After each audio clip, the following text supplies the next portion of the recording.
Salve, tripulante, suave na nave, sou eu, Koala aqui, um dos apresentadores desse podcast. Fico muito feliz em te receber aqui no nosso canal de cortes. O seu apoio nos enche de determinação. Então te convidamos a curtir esse vídeo, se inscrever nesse canal e também se inscrever no nosso canal, onde acontecem esses episódios ao vivo e estão lá completos para você. E para facilitar a sua vida, a gente vai deixar aqui o linkzinho no encard para você clicar e ir direto pro nosso canal oficial. E também vamos estar deixando fixado nos comentários desse corte. Espero muito te ver mais por aqui e um bom vídeo para você. Valeu. Pessoal. Entende? Aí é um problema. E aí ela fica só com a cabeça, tipo, não, ele tá me ajudando, não precisa fazer mais nada além de tomar ele. Aí eu sou muito contra isso.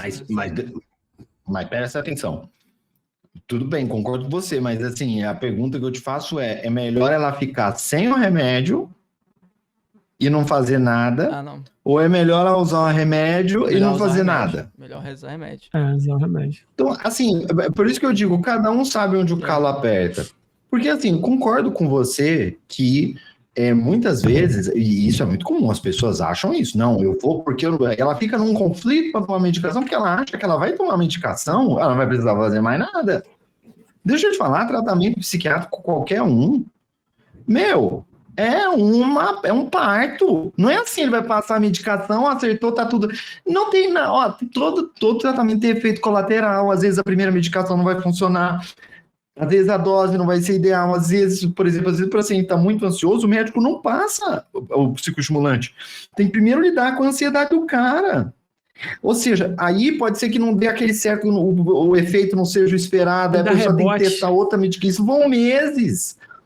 Às vezes, é uma novela, não é fácil. Não é assim, vou tomar a medicação. Antes fosse fácil assim. Então, primeira coisa, todo tratamento médico, principalmente psiquiátrico, precisa de acompanhamento. E a pessoa, eu sempre falo isso, essa é uma decisão da medicação e qual medicação, que a pessoa tem que tomar com o médico. Olha, porque a pessoa é que sabe quais são os efeitos que, de repente, o efeito colateral de um determinado fármaco vai ter na vida dela, pessoal.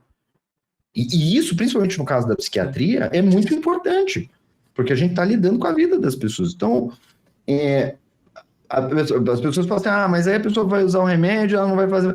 ela vai também ter problemas com isso. Ela também vai ter problemas com isso, porque o remédio vai trazer efeito colateral. Vou te dar um exemplo. O que é um psicoestimulante? Que é o que a gente chama de medicação de primeira linha para o TDAH. O que ele faz? Ele estimula o sistema nervoso central.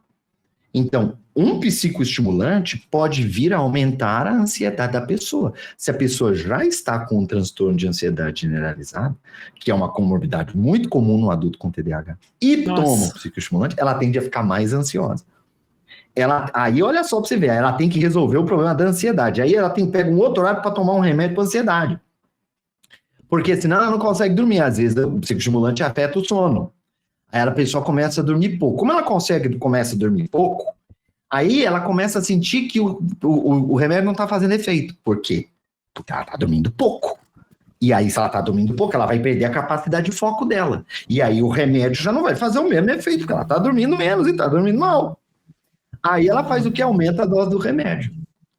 Aí, olha só, fica mais difícil de dormir, piora mais o sono. E aí tem uma hora que ela só tem os efeitos colaterais da medicação e não tem os benefícios. Ela fala, não está servindo para mim, só serviu um mês, abandona o tratamento, abandona o médico, aí tem esse efeito depois que tirou a medicação, e aí voltando as coisas e tal, e aí quem sabe um dia ela volta. Tô te dando só um exemplo. Assim, se ela for só se apoiar na medicação, e todos os especialistas de TDAH vão falar isso para ela, olha, você precisa ajustar. Eu ouvi isso a minha vida inteira com os especialistas de TDAH. Você precisa ter um bom sono, você precisa fazer atividade física, você precisa... o problema é o seguinte, hábito. Hábito é o quê? Um comportamento regular. Eu tenho um cérebro desregulado. Que eu sei que eu tenho... Eu sei, agora, vai fazer. Que muito fácil falar que eu tenho que acordar na hora, que eu tenho que dormir na hora, que eu tenho que largar o celular, que eu tenho que deitar na cama, que eu tenho que comer melhor, que eu não posso ficar abusando no açúcar, que eu tenho que fazer atividade física todo dia, que eu tenho que meditar, que eu tenho que... É muito fácil falar. Agora, como que faz em um cérebro que, por natureza, é desregulado? E passou anos desregular. Eu fui saber o que era dormir bem na fase adulta. Eu nunca dormi bem na minha adolescência e na minha infância. Nunca. Nunca dormi. Eu fui descobrir o que era um bom sono na fase adulta. Depois do diagnóstico do TDAH, de entender a importância disso, de estudar isso. Porque eu não sabia. Caraca, difícil. Eu ficava... Comigo foi diferente. Quando eu colegial, vou conectar, parece que soltou os fogos, aí igual soltou na câmera do Bruno, aí começa a pensar em um monte de coisa, começa a vir resposta que eu não dei pra não sei quem, que eu nem sabia que tinha sido importante, tá ligado? Não, Eu fico comigo também foi diferente, tipo, no colégio, né, no caso, pô, eu dormia muito bem, cara, dormia muito bem. Batia 8 horas de sono. Hoje, cara, eu não sei, eu não lembro a última vez que eu dormi 8 horas. Na verdade, eu não lembro a última vez que eu bati 5 horas de sono seguido, assim. É doideira, assim, hoje em dia... Nossa! É. Você vê? Eu só ia dormir depois que o Jô acabava, o Jô Soares. Nossa! Na época, era no SBT ainda, que chamava Jô Soares 11h30 e nunca entrava 11h30. Era meia-noite e meia, às vezes 1 hora como entrava o Jô. Demorava. E eu costumo dizer que o Jô me formou, porque eu aprendi muito sobre história do Brasil, sobre música, sobre literatura, no Jô Soares com os convidados do Jô Soares, porque nele eu prestava atenção, né? Estimulante, com música, divertido, humor, mexer com as emoções. Então, ali eu ficava grudado.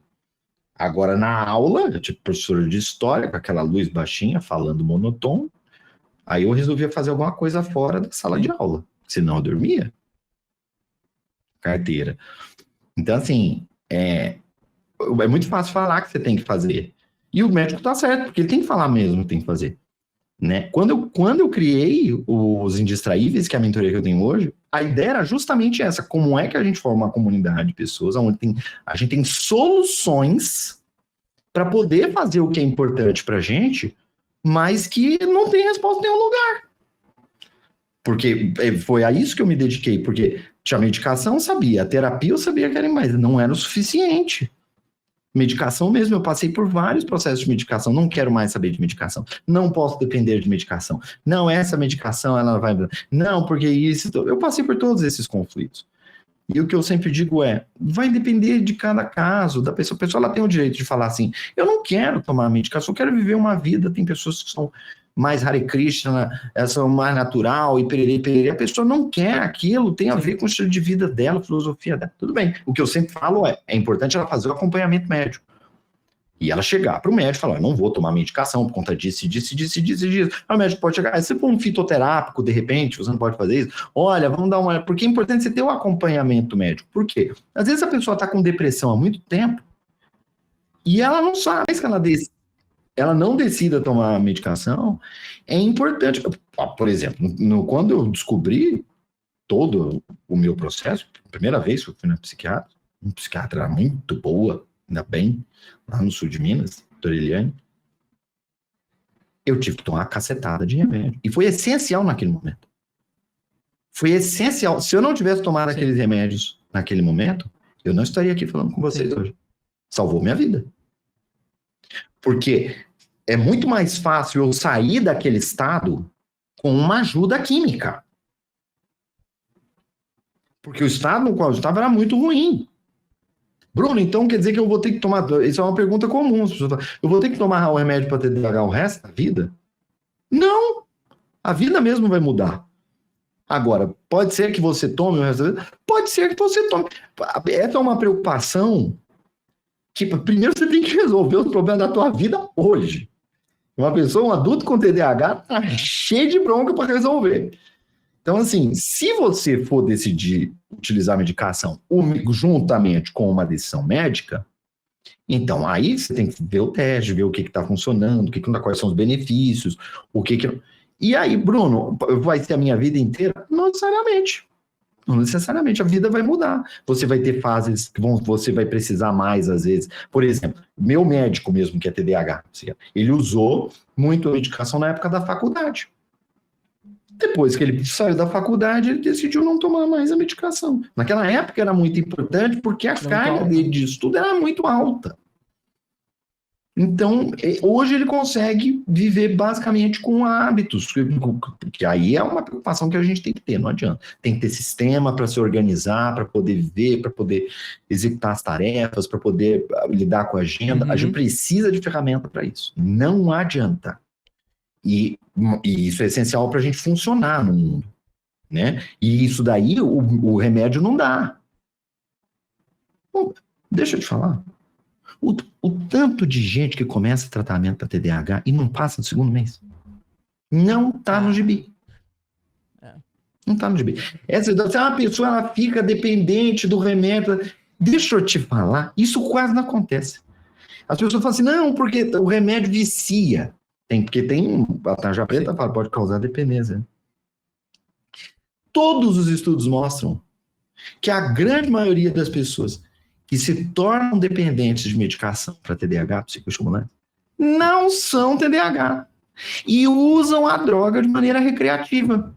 E, em geral, com outras substâncias. Loucura. Ou seja, porque a pessoa que é TDAH mesmo, eu estava num podcast do Otávio, uns 3 semanas atrás agora, chama Barulho Mental, o podcast dele. E ele é TDAH. E aí, tinha um pessoal da produção dele lá, que um cara da produção era TDAH. Tava ele, a esposa, com o filho e tal, que eu fui lá, e ele foi lá, levou a esposa e tal, pode bater umas fotos. E aí ele falou pra mim, você sabe que eu tomei o remédio para TDAH há um tempo e tal, mas aí eu parei porque eu fico com medo de ficar dependente. Eu falei, há quanto tempo você tá sem tomar? Ele falou, já faz uns 2 anos. Aí eu falei, o que você tomava antes? Aí a mulher dele se meteu. Adorei. Ela falou, então, ele tomava remédio para o TDAH tal, e tomava para dormir. Esse Y. Eu falei, aí veio a pandemia, como eu complicou, era difícil pegar receita, pererê. Aí eu falei, não, ótimo, é uma oportunidade melhor para eu parar, não tá para eu não ficar dependente, eu já tomava há 3 anos e tal. Eu falei, beleza. Se parou, eu não tinha receita e tal. E o remédio para dormir? Aí esse daí eu não consegui parar. Aí eu falei, porque a pessoa que é dependente química de uma medicação, ela vai dar um jeito de arrumar, ela vai na farmácia do mercado negro comprar. Aí ele falou, então, o de dormir eu fiz isso. Aí eu falei assim, e você estava preocupado de ficar dependente da Ritalina? E aí a mulher dele virou para mim, e até hoje aí ele ainda não largou o remédio para dormir. Olha para você ver a pessoa, eu tô com medo de ficar dependente, porque existe um julgamento moral muito grande com relação ao TDAH. Existe um julgamento moral. Não, eu não vou porque eu vou ficar dependente, então eu não vou. Mas você tá tomando, existe uma epidemia de remédio para dormir. As pessoas não conseguem largar. E aí fica todo mundo preocupado com o remédio para TDAH. Porque tem um julgamento moral em cima dessa medicação. Que é essencial, as pessoas que são TDAH ajudam. Eu te falo, é muito mais fácil você realinhar os hábitos na tua vida, em geral, de novo, em geral. Se você tá... eu sempre falo isso, a gente tem que utilizar todas as ferramentas ao nosso favor. Eu passei muito tempo na minha vida achando que tinha que ser uma coisa ou a outra. A filosofia que eu uso na mentoria com todo mundo é assim, eu uso uma coisa e a outra, e a outra, e a outra, eu uso... nootrópico, uso uma suplementação alimentar que me ajuda. O Edinho saiu. Caiu alguém. O microfone dele não tava saindo áudio. Ele mandou aqui no WhatsApp. Ah, tá. Do nada ele saiu. Entendi nada. Mas... Não foi a Carol com K. Isso é pra tombar. Você tá no canal de cortes da Nave Podcast. Clicando aqui você vai para a continuação desse papo. Aqui embaixo separamos um vídeo especial para você. Lembrando que aqui sai corte todos os dias. Então aproveite, se inscreva no nosso canal e venha decolar com a gente.